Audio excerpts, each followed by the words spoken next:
Shalom, guys. I have to share with you, I've had an incredible day today. I've had this sort of thing burning in me for a couple weeks, dealing with Gideon and being a warrior. Of course, all of you who frequent this channel, you know that starting a couple months ago, 2 months ago or something, I started with ending each video with "For King and Kingdom."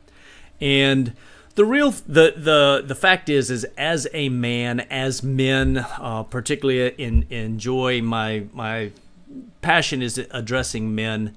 I want to encourage men to be warriors, and I want us particularly to be warriors for the kingdom. And so I started really finishing videos with "For King and Kingdom," and then I decided a few weeks ago that I wanted a t-shirt that said just that, "For King and Kingdom." And I pondered some different designs and ideas and hunted for pictures and some stuff to come up with something to put on our account. And on our merch account, or the Zazzle account that I have, and I came up with this beautiful lithograph from 1907 by Providence Lithograph Company. And then after the lithograph, I really started pondering the story of Gideon. He was the one imaged in the lithograph. Really started pondering that, and it started really burning this thing in me for a presentation that I've got coming up. Anyway, long story short, this morning I found out that I had a t-shirt coming, and I was really excited about it. I thought it was a different t-shirt, and I've got another really cool design that I'm excited about showing up here.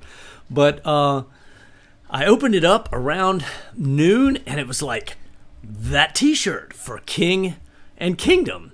And I've got to show you what this thing looks like. Now, I've got, I'm wearing it, but it doesn't show up very well here with the background. But the lithograph that you see behind me, this is part of the lithograph that you see behind me. But let me switch over here so that you can get the big picture. The big picture as it appears on this t-shirt. This is actually the design in our Zazzle account. There's a link. I'll put a link below for this shirt if you're interested in it. You may be after I talk through not just the events of the day, which got really interesting later in the day, but the fact that this right here, I think, is of significance for you, for me, for us as men, and for the kingdom and our calling. So, long story short, I went out, I put the t-shirt on, I was excited about it. I went out, and it probably took me 50 takes, between trucks driving by out here and me stumbling over trying to say copyrighted by Providence Lithograph Company. And I've got it down now, but great googly moogly, I botched that a dozen times. A number of other things, wind noise. I shot that thing. I shot multiple shorts, and I tried to shoot a short little clip that I can use in future videos to talk about the shirt. And for others who like the design and want something that they can wear out in public as a solid advertisement for masculinity and for going to war for the kingdom. So literally, don't do what I did, but literally I was driving I was driving to a dental appointment because I had to get a crown put back on, and I'm watching this clip that I had made, and I was working on editing it in the car. Don't do that. It's very bad. I was laughing because I've got a 20-year-old that is an edit genius, and I can't get him to do anything for me, but that's what he does. He's driving and editing, videos for an account that he has. But I started getting these notifications as I'm driving, and I didn't pay any attention to them because I was in a hurry. I went running by Lowe's to pick up something, and right quick posted the advertisement for the t-shirt "For King and Kingdom." And when I got back into the car, I took a look at these notifications that had been pinging my phone. And there were these notifications saying, people, subscriptions being added to the channel. Now, my YouTube channel has languished at about 450 or 500 subscribers for a long time.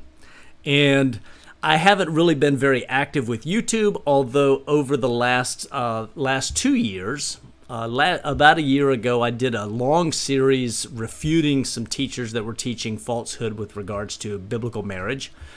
And then in the last probably 3 months, I've been making videos, pulling false teaching off YouTube and addressing it, responding to it, answering the claims that simply are not true with how Christianity portrays monogamy only as the standard. But they call it traditional marriage for a reason. I'm not going to get off on that tangent. Here's the funny part. So I check out to see what all of these things are, and all of a sudden I'm getting literally 100, 150, 200 new subscribers just in a 2-hour period. And I'm like, what in the world? You know, something happened. And I got a notification that said, hey, Pastor Dowell of Straightway Ministries just did a shout out. And I went, what? And so I had to go do a look, did some digging. Somebody sent me the link. In fact, multiple people sent me the link, which was fun all by itself. And not only did Pastor Dowell, and thank you, I salute Pastor Dowell and Straightway Ministries. We have a lot of common ground, and I really appreciate the strong stand that he's taken with regards to Torah, with regards to biblical headship, with regards to biblical marriage. But specifically in that video, he did a shout out with regards to the stand that we have taken on this channel for polygyny and for biblical marriage and truth. He also, in that video, I kid you not, you can't make this stuff up. Literally, I designed this t-shirt weeks ago. I just got it in the mail today. I was wearing it for the very first time. And he says at the end of that video, and I'll have to link the video below, but he said at the end of his video, as Pete ends all of his videos, and then he said, for the king and for the kingdom, which is a little bit different. He's heard it a couple times. I'm going to send him a t-shirt. I've got to get his address. I need to get his size. I want to send him a t-shirt because absolutely, this is what we stand for. He stands for, I stand for, and many others at other stations along the wall. Now, I had a specific topic I wanted to cover this evening, and I want to I want to lay it out just a little bit. As those who are regular viewers know, and regular readers of my blog, notsov.com, you know that that I participate with biblicalfamilies.org. Now, there is a website online. There's a forum, biblicalfamilies.org. And it is Christians and Torah keepers, so it's an interesting mixed bag. But we all believe in the Messiah, and we all believe in biblical marriage, and it's a great forum where there's a lot of conversation, a lot of discussion, debate, interaction, exchange. We try to keep the confrontation between Torah and the Christian perspective of a lot of things kind of as a dull roar, or even recognize that we're going to walk in peace and let the Father sort that out between us. But united we are on biblical marriage, and there are many on the forum who are not just believers in biblical marriage, but are walking it out, that are both in the church and those that are Torah keepers. And it's been a unique and an interesting place. Well, something that biblicalfamilies.org does is they sponsor or they host 2 or 3 retreats per year where families can come together. We can spend a weekend together fellowshipping, exchanging ideas, thoughts, worshiping together. For many of those, particularly in the church, they have no place to worship. Churches, the church has no room for, no desire for truth in this area. And so it's, for many of them, it's a special opportunity to worship with brothers of like mind from around the country and in cases from around the world. Well, not this weekend, but next weekend, we have a retreat. We have the winter retreat. And at the retreat, typically, it's a lot of, usually we'll have a speaker or two that maybe will start a session and lay some groundwork and get something out there for discussion, and then we will, as a group, discuss and everybody and exchange ideas, talk about what's the Father teaching us, what are we learning, how are we growing, all these sorts of things. Well, I have been blessed to be given the responsibility of leading off the discussion for them Saturday evening, for us at the end of Shabbat.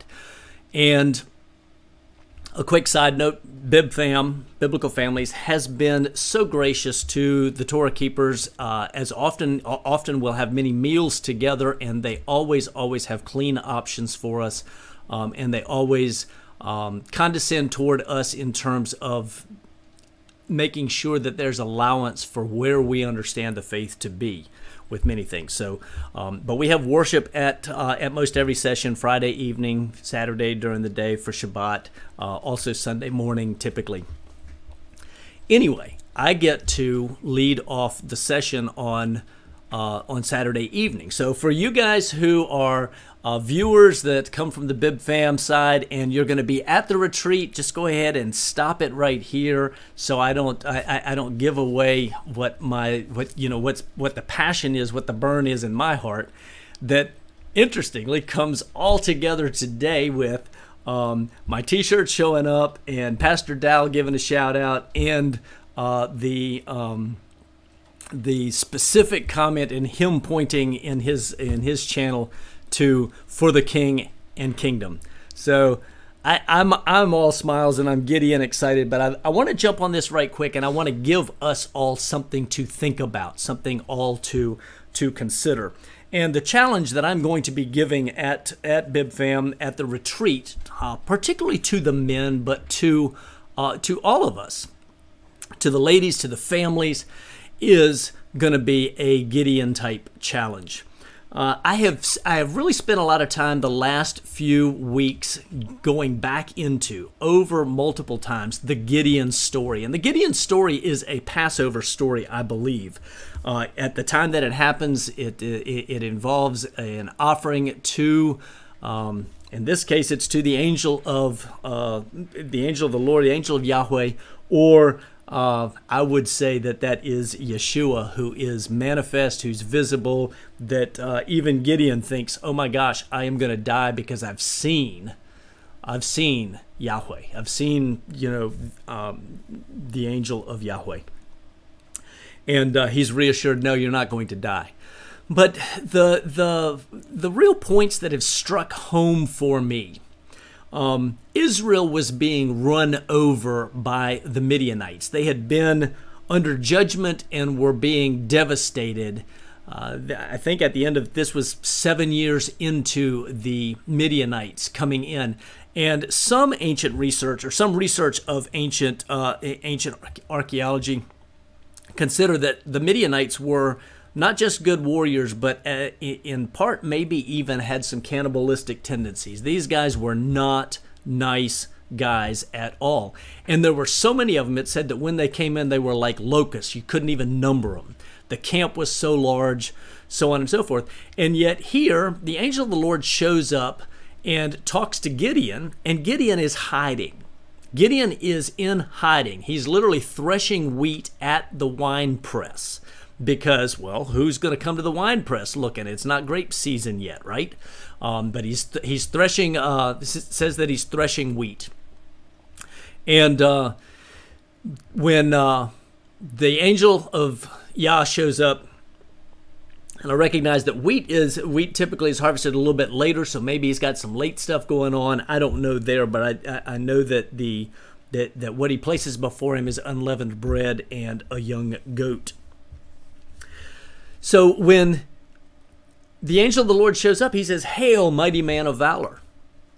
And Gideon's like, "Me? Who? What?" And the angel of the Lord says, "Yes," and ultimately tells him, "I've called you to," he says, "go in your strength and free Israel." And Gideon was shocked. Now, the story, I don't want to spend a lot of time in the details and the minutia of the story. We could really spend a lot of time parsing it out. But what I want to do is I want to look at a couple high points. Number one, Gideon did not consider himself to be a mighty man of valor. He was operating in fear. He says, I'm the smallest of my family, and our family's the smallest of our clan, and our clan is the smallest of Manasseh. Who am I? And yet the angel of the Lord showed up and said, you go. What's interesting is that the angel gives him, or the first thing that he does, maybe it's a test mission, maybe, I don't know what. The text doesn't really tell us specifically that God told him to go do this. No, I'm sorry, it does. On the same night, Yahweh said to him. It does. Verse 25. This is Judges chapter 6, verse 25. He says, now on the same night, Yahweh said to him, take your father's bull and a second bull, 7 years old, and pull down the altar of Baal, which belongs to your father, and cut down the Asherah that's beside it. And so ultimately, Gideon takes 10 of his male servants. So he's not necessarily a man with no means. He's got apparently a good-sized household that's following behind him. And he goes up in the middle of the night. He doesn't do it in the daytime. He goes up in the middle of the night, and they tear down the altar. They build an altar to Yahweh. They cut up the Asherah pole, and that is part of the wood for the fire, and they sacrifice these two bulls. They take his father's bull and a second bull that's 7 years old, and they sacrifice them. This is fascinating, very interesting. The first command that the father gives him, the first thing that he has to do, is to go tear down the altar to Baal. And he has to go tear down the Asherah pole, right? Now, we've had discussions before, certainly I've written about it on my blog, with regards to Asherah being a fertility goddess, and referred in other places to as the Queen of Heaven. The equivalent in Greco-Roman, the Greco-Roman pantheon would have been Hera, wife of Zeus, and later Juno, wife of Jupiter. This was the goddess of marriage and monogamy, the goddess of the very vindictive and jealous goddess there. And so he had to tear down not just the altar to Baal, but he tear down the altar to Baal and tear down the Asherah. Okay, and so he does this, and then the father comes along and says, and there's more conversation, but it's after this that the Spirit of Yahweh came upon Gideon, and he blew a trumpet, and the Abiezrites were called together to follow him. And so he begins to gather an army to go after the Midianites. He's tested this with a fleece, and we know the story with that. And then ultimately the father says, you shall not fear them, for Yahweh your Elohim, he shall fight for you. And that's the verse that shows up on the bottom of the t-shirt. I'll flip back over here for a second so that you can see that. That's right down here at the bottom. Okay. I don't know if I can. I'm not going to try to zoom in on that. I'll make a mess here of what I've got going on. But that's on the t-shirt. You shall not fear them, for the Lord your God shall fight for you. And this comes from the original lithograph, exactly the way that it was portrayed in 1907. So I think that's pretty cool. But here's the point. He gathered 32,000 men, and that wasn't enough. He consults with Yahweh, and Yahweh says, send everybody home that's scared. And 22,000 leave. He's left with 10,000 men. This is significantly smaller than the Midianite army that's gathered. And he's like, okay, now what do we do? And Yahweh says, we need to pare them down still more. And so Of course, we know the water where some dipped and drank and others leaned down and lapped like a dog or knelt down. Those that knelt or leaned down to get water, obviously bowing. I assume there's some significance there. I'm not going to try to tease that out right here. But here's the point. Gideon was left with, 300 men. Now, I know some of y'all have seen the 300 and looked at all of that with the Spartans. This was the original, the real deal, 300. And so everybody else was sent home. And I know Gideon's standing around looking at these guys, and he's going, all right, Yahweh's got something for us. This is going to be interesting. And ultimately what the Father told him is, you're going to take torches and cover them, and you're going to take shofars, horns, and you're going to surround them and you're going to blow. And when you do, I'll fight for you. This is a supreme act of faith or a crazy act of suicide. Now, you know, I've spent some time in the military. I was in a combat zone. I never went to battle with a trumpet and a flashlight. Seems like suicide. But if we look at the Father's history, all the way through Scripture, over and over, we see him as a God who just loves unconventional warfare, and he loves odds that appear to be stacked crazily against him. And he loves showing his strength and his power through men, and in some cases women, but his strength and his power through men who are willing to submit themselves to him and take a bold stand regardless of what the odds or the potential outcome are. Where are you? Do you take a bold stand? Do you live your life for king and kingdom, and who cares what the outcome is? A lot of you do. If you watch my channel, the vast majority of you do, simply because you stand for some things that the world and the adversary absolutely hate. And I salute you. But you know what? It's not good enough. The truth is, we need to stand on this hill. This is the hill that we've been called to stand on because it's significant. The Father says, this is your place in the wall. This is your hill to guard.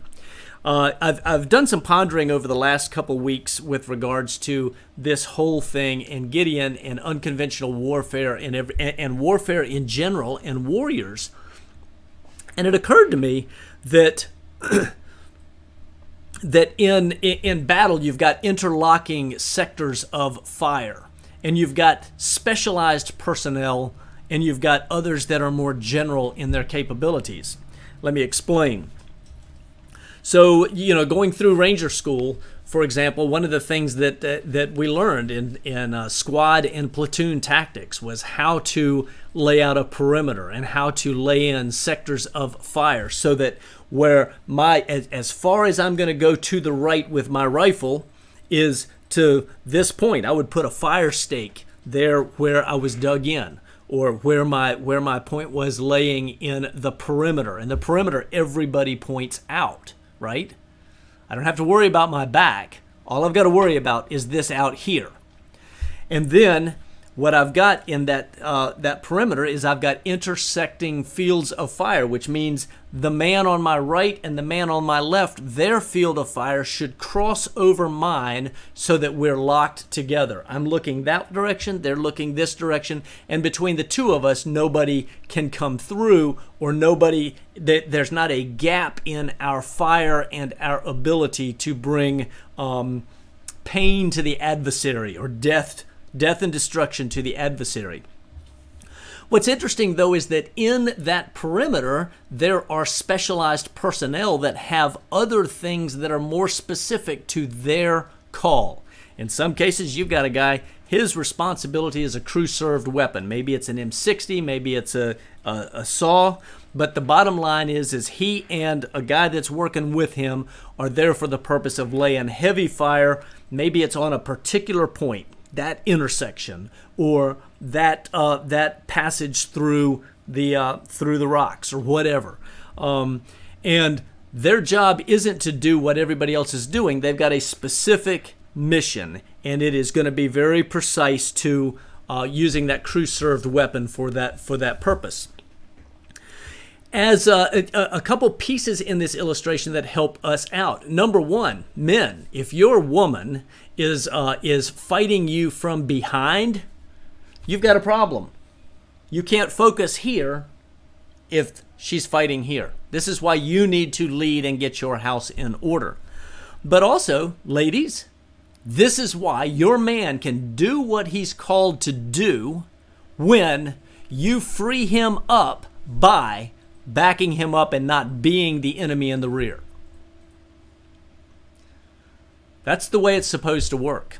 That's the way it's supposed to work. Now, some men are called to more difficult tasks along that line, whether it's a crew-served weapon or maybe it's somebody who's got a specialized duty and they're actually inside the perimeter somewhere with a mortar and they're hanging fire, right? Dropping rounds.